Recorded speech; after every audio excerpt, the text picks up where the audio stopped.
Shalom Aleichem, paz seja convosco. Hoje irei trazer o comentário da Parashá Tetzaveh, cuja tradução significa ordene. Corresponde ao livro de Êxodo, capítulo 27, versículo 20, até o capítulo 30, versículo 10. Capítulo 27, versículo 20. Seguindo-se os mandamentos detalhados da porção da última semana a respeito da construção do tabernáculo, esta parashá começa com a mitzvah diária dada a Aharon e seus filhos de abastecer a menorá no tabernáculo com azeite puro de oliva.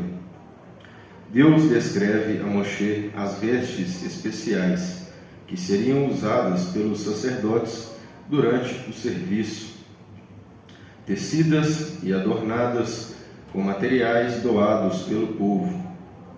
Os sacerdotes comuns usavam 4 vestimentas especiais, enquanto outras 4 vestes adicionais eram usadas pelo sumo sacerdote: uma túnica longa de linho, calções de linho, um turbante de linho, uma longa faixa na cintura.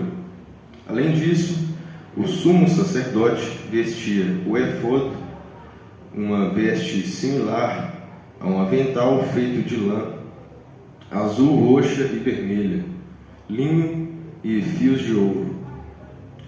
Um peitoral contendo 12 pedras preciosas com os nomes das 12 tribos de Israel.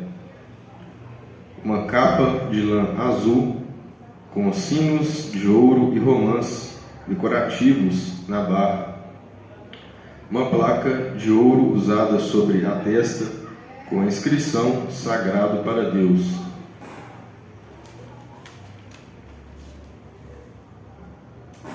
Deus dá uma orientação a Moshe, ordenando-lhe que construísse um tabernáculo para nele habitar com o seu povo. Percebemos em toda a Bíblia que Deus quer habitar com o ser humano. De muitas formas, Deus manifesta esse desejo. Mas o interessante é que Tetzaveh significa ordene, ou ordenou, e tem a ver com ordem. Durante toda esta parashá, percebe-se que o próprio Deus de Israel estabelece uma ordem para restaurar a sua habitação com o ser humano. Na verdade, ele queria restaurar a vida do homem antes da queda, pois a oferta era oferecida ao pôr do sol, e Deus usa as mesmas expressões do Éden. Observem que ele diz: me encontrarei convosco ali na oferta da manhã e do crepúsculo. Vejamos o verso 39 do capítulo 29. Um cordeiro oferecerás pela manhã e outro ao pôr do sol. Em Gênesis, quando o homem se encontrava com o Eterno, era sempre na viração do dia. Deus queria exatamente trazer essa glória de volta ao ser humano. E a revelação mais profunda era que dentro da arca havia a palavra de Deus, a mesma palavra da qual o homem fugia lá no Éden. Sobre a arca da aliança havia 2 querubins. E o que Deus colocou no caminho da árvore da vida, no caminho do Éden, 2 querubins com espadas inflamadas. Observem que tudo isso tem um sentido profético. Deus estava mostrando que Ele não quer mais que o homem fuja de sua presença, mas que marque um encontro com Ele pela manhã e ao crepúsculo, e que o homem anseie por essa habitação de Deus.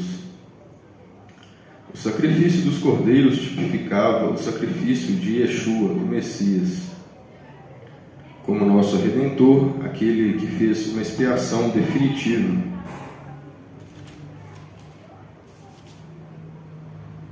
Para todos os nossos pecados. Yeshua tabernaculou, entre nós, conforme está escrito em João 1,14. E quando foi aos céus, disse aos seus discípulos: Eu vou para o Pai, mas vos deixarei o Consolador, a saber, o Espírito de Deus. E receberão poder e me testemunharão em Jerusalém, Samaria, na Judéia e até os confins da terra. Isso está escrito em Atos capítulo 1, versículo 8. Especificamente, no verso que inicia esta paraxá, observa-se que o Eterno ordena aos filhos de Israel que lhe façam a luz perpétua, ou seja, a menorá que deveria permanecer acesa continuamente no tabernáculo. Neste mesmo texto está escrito que esta luz perpétua servia de testemunho da presença de Deus no tabernáculo. Era uma luz que testemunhava a glória de Deus sobre o povo de Israel. E também que a casa de Israel deveria ser um referencial de luz para as nações da terra. Deus tinha um propósito profético: convidar os que estavam em trevas para se achegarem à sua luz. Yeshua disse em Mateus 5,14: Vós sois a luz do mundo. A partir do capítulo 28 em diante, a Bíblia descreve os detalhes das vestimentas dos sacerdotes, mostrando o sacerdote como uma representação do tabernáculo em forma humana. Quando o sumo sacerdote saía do tabernáculo e ia aconselhar, orientar e legislar o povo, ele levava consigo um pouco da glória de Deus que havia naquele lugar. A palavra Mashiach significa unção ou ungido. Ela tem o sentido ligado ao sacerdócio, pois os únicos ofícios em Israel em que se recebia unção eram os de profeta, sacerdote e rei. Em Apocalipse 1:6 está escrito que Yeshua nos constituiu um reino de sacerdotes para servir a Deus.